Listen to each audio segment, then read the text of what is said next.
It is 6 a.m. and I am staring at the neon green glow of my clock that reminds me of this. I know that in 20 minutes that alarm will sound and I will have to peel myself from under this comforter and get ready for my day. My eyes pop open after trying to fall asleep. I hadn't wanted to just lay here all night, but I can't keep this up anymore. I haven't been able to sleep for the last 4 days. The lack of rest is beginning to take a toll on me. My vision is blurry even with my glasses on. I have constant headaches, and I am not sure if that it is from how tired I am or how much caffeine I have ingested to try to stay awake. I feel weak, and my muscles ache, but I know I cannot sleep. Not as long as I might dream. Even from an early age, my dreams had always been vivid. If I had a nightmare, I would run to my parents' bed and dive under the covers with them. Then at the age of 5, my father put a stop to that. He would pick me up and put me back in my bed 100 times if that was what it took. I finally stopped going, no matter how frightened I might be, for I knew it would be pointless. At least once a week I would be forced to return to my bed, shivering under my covers. At age 6, I had a particularly realistic nightmare that led me to believe that some kind of alien creature was outside my window waiting to abduct me. I knew I couldn't stay in my room, but I also knew that if I were to run for my parents' bed, that I would be sent back toward my demons. So I did the only thing I could think of. I closed myself inside their bathroom that was right around the corner. I slept with my back to the door and made sure to leave the light on. My mother had to force her way in the next morning. No matter how much I pleaded, it never seemed to change anything. I finally grew up and learned to deal with my fears. Those dreams had nothing on the ones I came to know in the last week. Last Sunday night, I laid out my clothes for the following day, as I always had. I shut out the lights and slid myself under my comforter and removed my glasses before turning over to kiss my wife goodnight. She was scrolling through her social media, as usual. She turned to me and told me she loved me.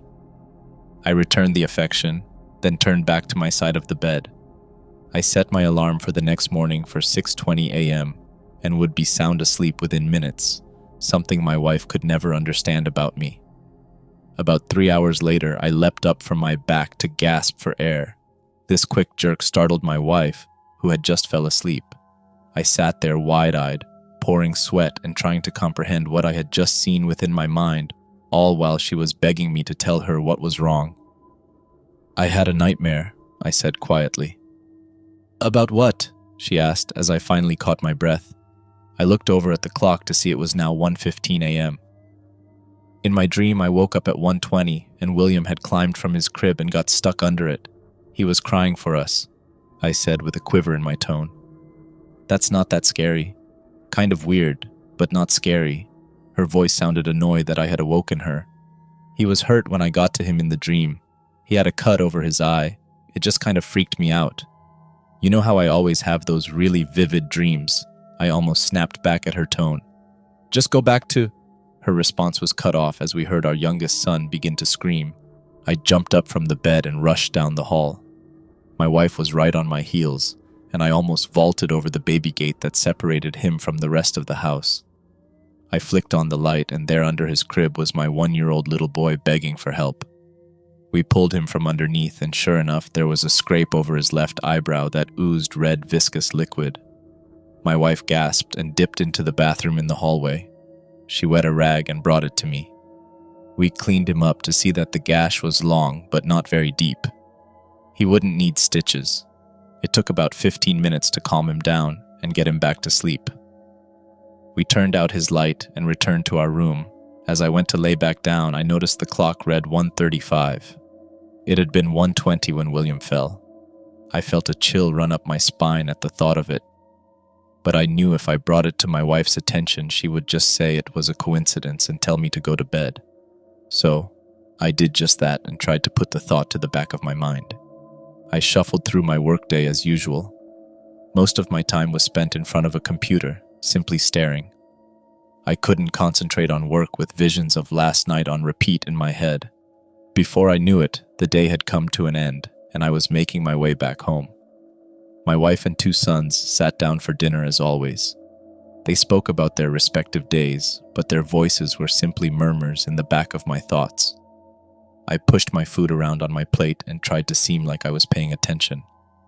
We finished, and as my wife cleaned the dishes, I made sure the boys were ready for bed. James was the oldest son by 5 years. It had taken my wife that long to convince me to have another. She desperately wanted a daughter, but I told her I must not make little girls, and she always scoffed at that. James was good about getting himself cleaned up and dressed for bed, and I would be left to wrestle with William during bath time. He loved to splash and play. We both needed a towel when he was done. I had almost forgotten about the previous night while playing with him and his little ducks, boats, and fish in the water. The mark on his head pulled me back to reality. I tucked them both in with kisses and goodnights. One final "I love you" came as I turned out the lights and pulled the door almost closed at each bedroom. Again, I prepared my clothes for the following day and found my way to bed where my wife was waiting. We said our goodnights. The only light remaining would be the dim glow of her cell phone. I would soon fall asleep, she still awake behind me. I found myself sitting on a park bench of a nondescript park. The typical trees, grass, and various patrons. Some walked dogs and others played with children. It had that feeling of familiarity, but I couldn't seem to place it. I just sat there alone, watching everyone go about their fun. Then the normalcy was broken by the sound of squealing tires and crunching metal. I stood up and turned around to notice a horrible vehicular accident on the street just behind me. A semi-truck had buried itself deep into the side of an ambulance. The driver of the truck had obviously been very surprised by the incident. He sat shocked in the cab for a moment before putting it into reverse. People from the park ran to check on the passengers of the emergency vehicle. My body stood motionless during the whole spectacle. 3 men pried at the side doors, but they wouldn't budge, so they ran for the back. The bay doors of the ambulance finally gave way and everyone stumbled back at the sight. My dream shifted and I was standing at the doors. You couldn't make out that there had ever been people inside. It was a crimson-stained painting depicting viscera as the main focal point. It hung from the roof and instruments inside like garland at Christmas. As I jolted from sleep, the overwhelming urge to regurgitate what little bit of the spaghetti I had consumed at dinner was unbearable. I ran for the bathroom, and once my meal was all gone, I sat there on the cold tile wondering what had gone on. The entire nightmare had been so real that the odor of warm flesh and blood still permeated my nostrils. It took a good hour for me to return to sleep that night, hoping that to be the last of my dreams. Tuesday was much like the day before, but this time my head was filled with the gore of the previous night. I could barely concentrate, and my boss could tell. When he asked how I was doing, I simply told him I hadn't slept well. He seemed to be concerned and sent me back home. I didn't protest because I could always use a day off, and I was still tired from the previous night. My wife was fairly surprised when I walked in at 3 o'clock. She looked at me with concern. "Everything all right?" "Boss let me off early," I lied. She would dig deeper and I would have to confess my secret. I didn't want to bring up last night's dread. I just gave her a nod and found my way to the bathroom. She called from the kitchen to let me know that James was home from school. I could hear the two talking before my wife stood outside the door. "Since you are home early, James thought we might go out to the park," she hummed. I turned to face her and tried to hide my shock. I resisted at first, but her prodding continued. Soon I had no choice but to join, and found myself sitting on a bench while my wife and 2 sons played. I would check over my shoulder again and again. I had the strangest of feelings, the kind that fills you with dread. Those moments of uncertainty amidst a coming fate. Those ones that dig at you and leave you agonizing as you wait. Then out of nowhere, I heard sirens begin to blare. To my left came a white bus adorned with red lines and letters. The lights flashed rapidly as it sped down the street. My whole body turned to look at the adjacent street. There rolled the dark blue semi, just like in my dreams. Jumping from my bench, I started with a brisk walk that quickly turned into a sprint. I wasn't sure what I would do when I reached the street, but I had to do something. I stopped at the sidewalk and waved my arms over my head. I hoped that the trucker could see me, but his face was turned down instead. The scene slowed down to nothing as I saw it on repeat.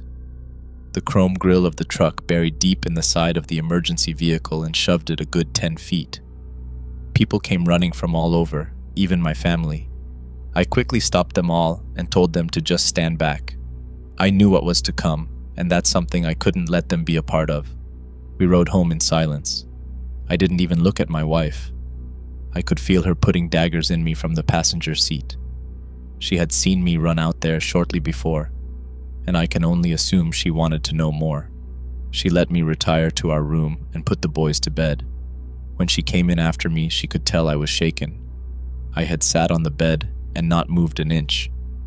My face had turned as white as a sheet, and I didn't even look up as she came closer. She couldn't help but ask, "What happened today?" I finally looked up and had fear in my eyes.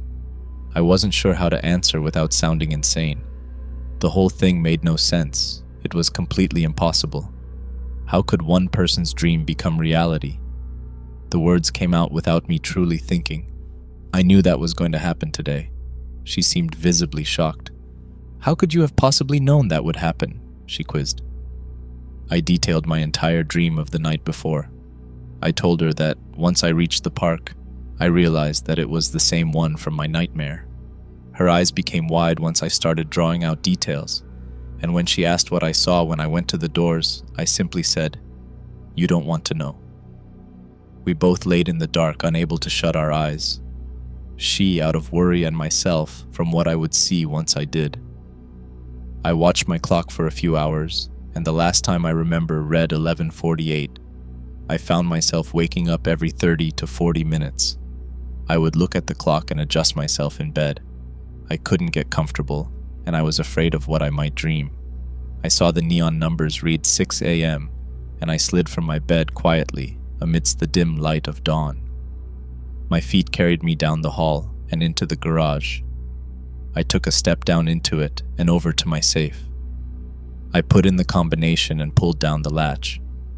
The door opened with a creak and rested to the side. Within was important paperwork, spare money, family heirlooms, and a .22 caliber rifle that had been passed down in my family for generations. I reached in, grabbing hold of the stock with one hand and a box of ammunition in the other. One round became chambered quickly, the bolt dropping in place. I dropped the rest to the floor before returning to the house. I left doors open as I crept across the floor. I stopped at James's bedroom door, pushing it open with the barrel of that small hunting rifle. The sunlight passed through his curtains and landed gently on his sleeping face.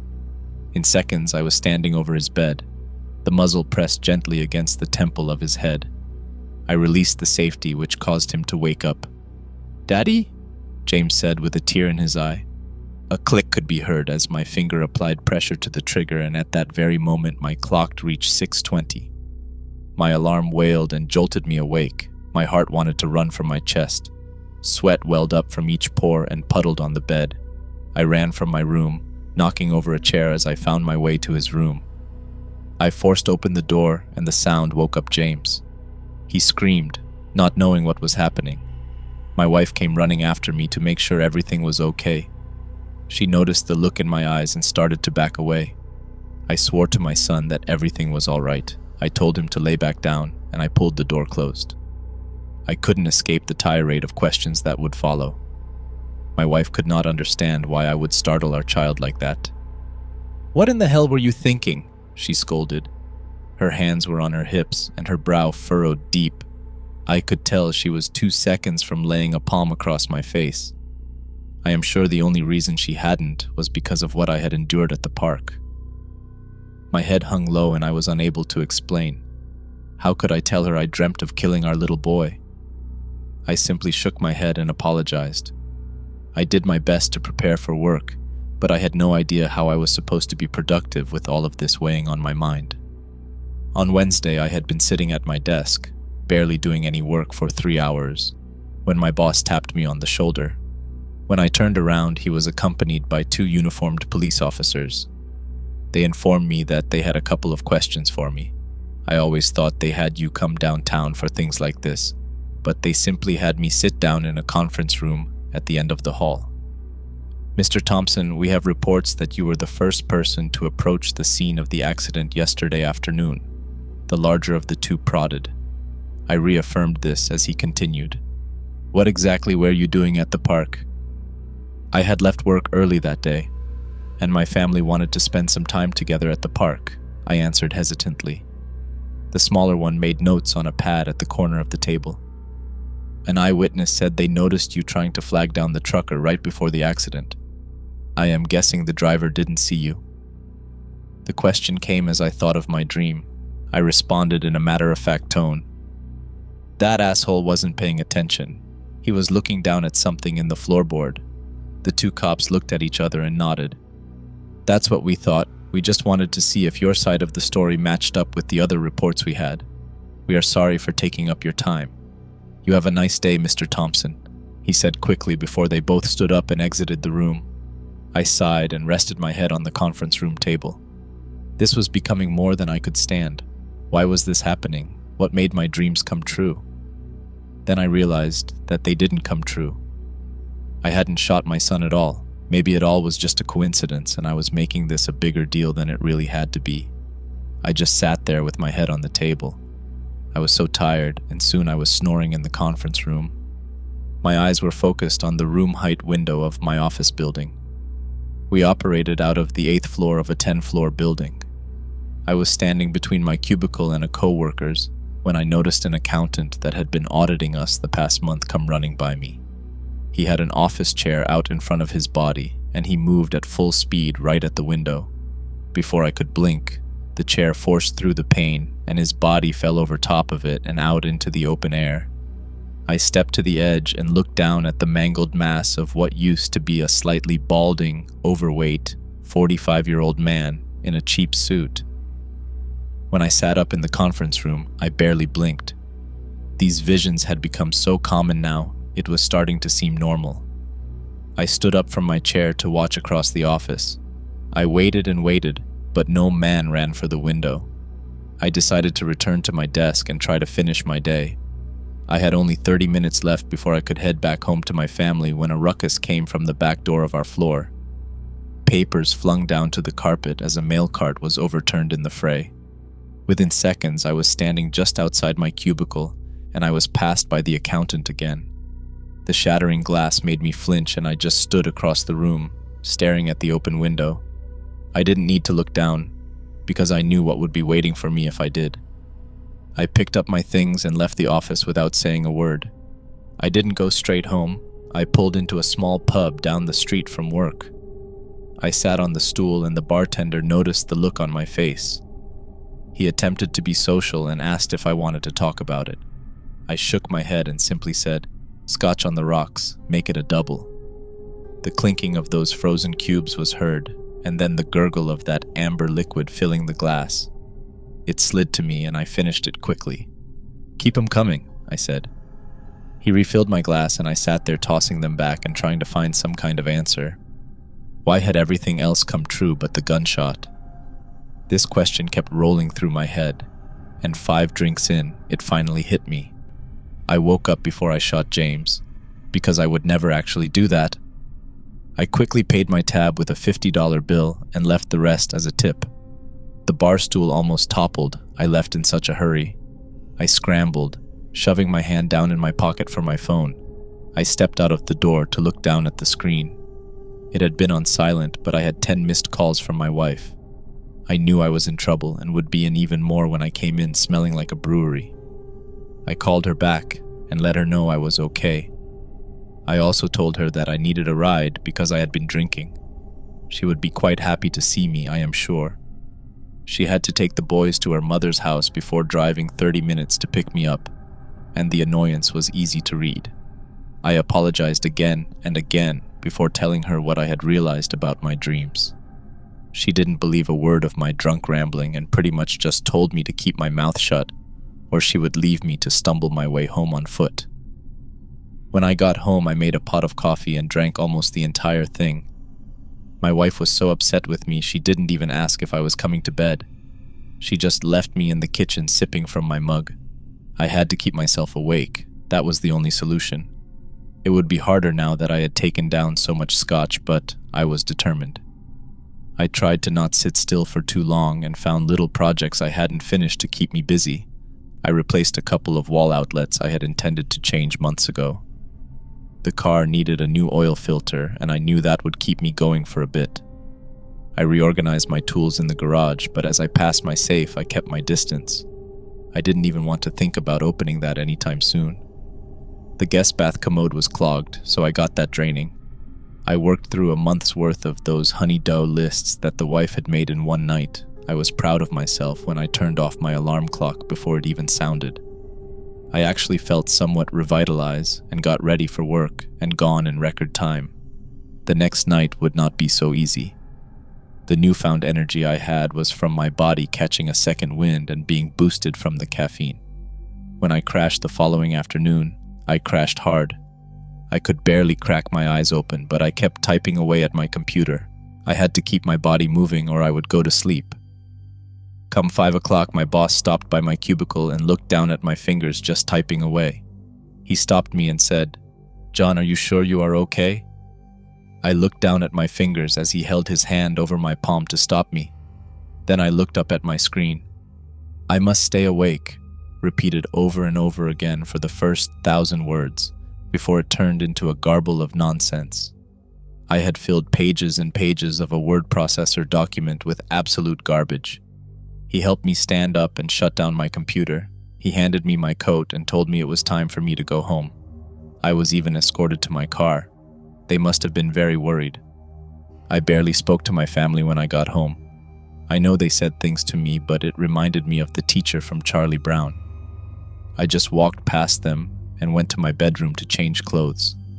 I stared at myself in the mirror, and I could tell just how tired I was. My eyes had started to sink in, and they were getting a purple hue. The white was almost covered in red, crackled lines of veins, and they burned. My skin even seemed more wrinkled than normal. My fingers traced the lines across my forehead and along my mouth. I almost didn't recognize myself, and I knew that I still had to find a way to stay awake tonight. After 4 20-ounce cans of Red Bull, I was wired again. I started organizing and cleaning the whole house. When I ran out of things I could actively do at home, I grabbed my keys and drove down to a 24-hour convenience store. I bought 3 5-gallon gas jugs and filled them up before heading back home. I placed them neatly by the back door of the garage. I would have plenty for yard work this weekend. I pushed the lawnmower out of the shed and began dismantling the carburetor. It had needed rebuilding anyway. Once I had finished, I pushed it over by the gas jugs. I went ahead and filled the tank, then mixed the gas and oil mixture for my hedge trimmer. So many little things I had put off that I now had plenty of time to do. I even rolled out the barbecue grill and prepped it for Friday night. I could cook up some burgers to try and make up for how strange I had been acting the last few days. I came back inside just in time to turn off my alarm before it woke anyone up. I finished my work quickly the next day and sat tapping a pen against my desk while I watched the clock. As soon as it changed over to 5 o'clock, I was heading out the door. I am fairly certain I even sped the whole way home, trying to think of as many things I could do to keep me awake. I rushed to the front door, with keys in hand, but the door swung open before I could even unlock it. My wife stopped me at the front door and wore a look on her face I don't think I have ever seen before. Everyone knows that when a woman says, "We need to talk," it can't be about anything good. She began telling me how unhappy she had become with our situation. She detailed how much worse it had been this week. She kept telling me I was becoming more and more distant. I could tell where this was headed. I quickly apologized and explained I just hadn't been sleeping very well. I promised that I would make up for it this weekend. I told her I had planned to grill burgers tonight. She forced a half smile and gave me the benefit of the doubt, allowing me inside. We all sat outside and ate burgers. We joked, and the boys played in the backyard. I tossed the football back and forth with James. For a while, my world felt normal again, just the way it should be. I kept myself busy with the boys as long as possible, trying to hold on to the fantasy I had created with my family over the last few hours. I hoped that this could be an end to my nightmare. I knew I couldn't just tinker with projects all night after promising my wife to do better. I also knew that I couldn't go to sleep. I couldn't risk what kind of nightmares might lay in store. So to appease my wife, I laid in bed next to her. I sat there watching the clock with my eyes wide until she fell asleep. Then I got up and kept myself busy. As soon as the sun started to rise, I went out to the yard to work on cleaning up trash, cutting the grass, and trimming the hedges. That kept me busy for most of the day, and that afternoon I played with my sons all the way until bedtime. I would repeat this process of keeping my hands busy during the day with any minor fix I could find around the home, and then spend as much time as possible with the boys at night. I even coaxed my wife into letting them stay up later so that I could stay up later, but eventually she put her foot down and I had to put them to bed. I slid under the comforter and pulled it up to my ears. I turned toward the clock and waited. I watched as 9 o'clock became midnight. She was still playing on her phone, and I knew I couldn't get up until she fell asleep. I was cursing her in my head, because all I wanted to do was get up and move. Even after she finally went to sleep, she kept moving, and made me believe she would wake up while I was up working. Before I knew it, my eyes were drooping. They felt so heavy, and I wasn't sure how much longer I could keep them awake. It is 6 a.m. and I am staring at the neon green glow of my clock that reminds me of this. I know that in 20 minutes that alarm will sound and I will have to peel myself from under this comforter and get ready for my day. I feel my eyes close for a moment, fluttering in and out of sleep. When I couldn't take it anymore, I got up from under the blanket, but my wife didn't say a word. I crept down the hall and toward the back door of the kitchen. I would at least head out into the night air for some fresh air. I almost felt like I was going to suffocate laying in bed, and maybe the chill of late hour would snap me back awake. I quickly pulled open the door and smiled slightly as the cool air brushed against my cheek. As soon as I exited the back door, my smile faded, the aroma of smoke breaking my concentration. My eyes quickly darted to the back of the garage, where light flickered upon the ground. A stray ember from the grill had somehow ignited dry grass clippings I had yet to tidy up. The grass was ablaze and headed for the canisters of gasoline. I rushed toward them, but before I could manage a rescue, they both had been consumed by fire. An explosion echoed throughout my neighborhood as my body was flung back almost 20 feet. The masonite siding lit up like the 4th of July before I could even scramble to my feet. The embers lapped at the walls and rolled in through breaking windows. Screaming of those I love most is heard for a short time before the sound is snuffed out by the smoke and flame. My eyes open wide and it is 6 a.m. and I am staring at the neon green glow of my clock.